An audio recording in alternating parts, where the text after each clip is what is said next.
This is a companion video to a blog that I wrote in October 2024.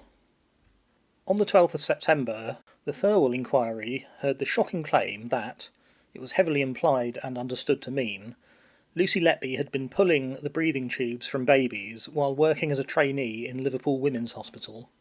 It was also stated this occurred on 40% of her shifts, without anyone noticing at the time. None of these babies is said to have come to any harm.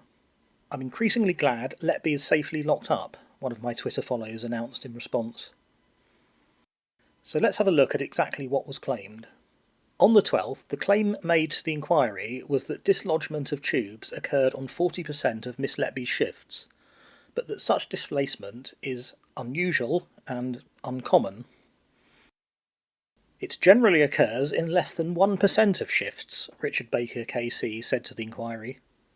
The immediate question I had was, why would anyone quote a general figure when the obvious control group, the actual rate at that hospital, on shifts Miss Letby did not work, must also be available? This seemed immediately suspicious that it might be much closer or even the same.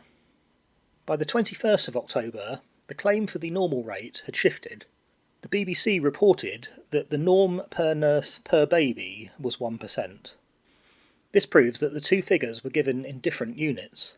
If there's a good reason other than to mislead, I can't think of it. How much difference does it make? The 40% figure refers to a whole shift where at least one event occurred.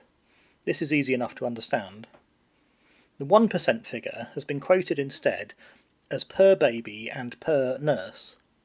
Per baby is plain enough, as more babies will give a greater chance of at least one occurrence. Even if you know the number of babies on a unit, converting back to the whole shift isn't completely straightforward. It's a bit like the lottery.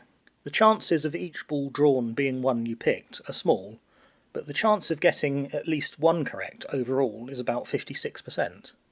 Also related is the birthday problem, a celebrated piece of maths that shows that although the chance of one person matching a birthday with another is 1 in 365, the chance of a group of 23 people containing a shared birthday is 50-50.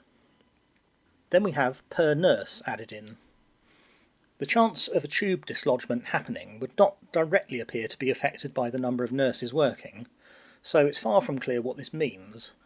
It's possible that if extra staff are present, there would be more time to fit breathing tubes more carefully, but this doesn't give a nice linear relationship as the word per requires.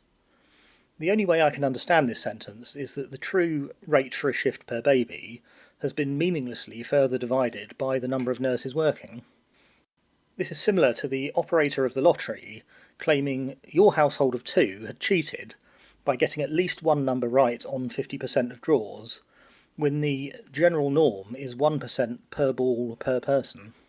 I couldn't quite grapple with the maths needed to turn the 1% per nurse per baby back into a figure for the whole shift, so instead of converting it numerically, I wrote a short piece of code to model it.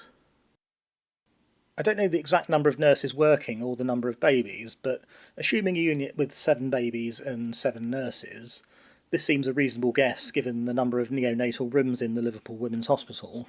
This gives a rate of an event occurring at least once, on a control shift with no crime or negligence, of 38.7%. On the 18th of December, I asked the Thirlwell inquiry if it would like to comment.